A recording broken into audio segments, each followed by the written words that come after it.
సుసుమతి యుద్ధానికి పవన్ కళ్యాణ్ కూడా సిద్ధమైపోతున్నట్టున్నారు. అవును దీప్తి, ఇప్పుడు టీడీపీ వైసీపీ మాత్రమే కాదు, అధ్యక్షుడు తప్ప మరో పదవి ఇంతవరకు లేని జనసేన కూడా సై అంటోంది. ఎన్నికలు ఎప్పుడొచ్చినా తాము బరిలో పుంజులమే అని ఢంకా బజాయిస్తోంది.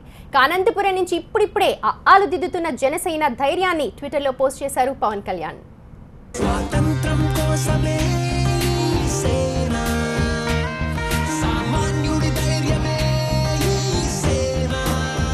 To live greatly, you have to risk greatly.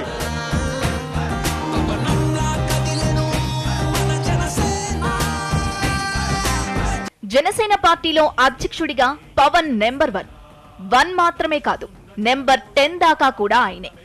ఇంతవరకు ఏ కమిటీలు లేవు, కన్వీనర్లో కార్యదర్శిలో కూడా లేరు. జిల్లా పర్యటిస్తామని, బహిరంగ సభలు పెడతామన్న మాట పూర్తిగా ఆచరణలోకే రాలేదు. మరి ఈలోపే ఎలక్షన్స్ వస్తే వచ్చినా తాము రెడీ అంటున్నారు Pawan Kalyan.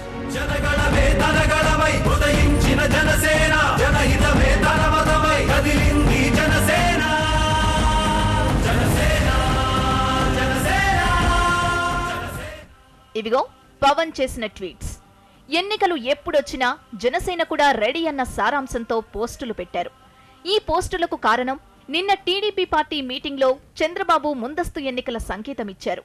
1 India 1 election థియరీతో BJP ఎన్నికల ప్రణాళిక మారిస్తే వచ్చే ఏడాది ఎన్నికలు ఉండొచ్చని బాబు తన సైన్యానికి చెప్పారు.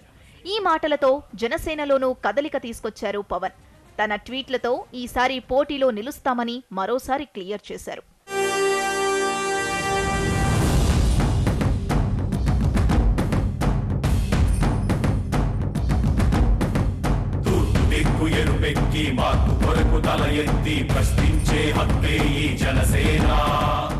పవన్ కళ్యాణ్ అనంతపురం జిల్లా నుంచి పోటీ చేయబోతున్నట్లు ఇప్పటికే ప్రకటించారు.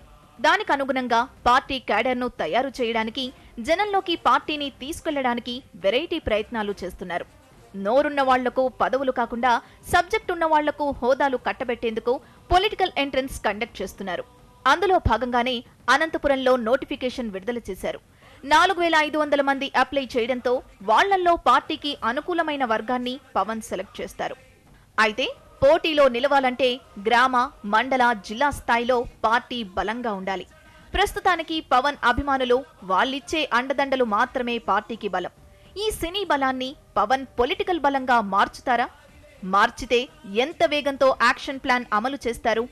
ముందస్తు ఎన్నికలనగానే సై అన్న పవన్ దానికోసం ప్రత్యేక చర్యలేమైనా తీసుకుంటున్నారా?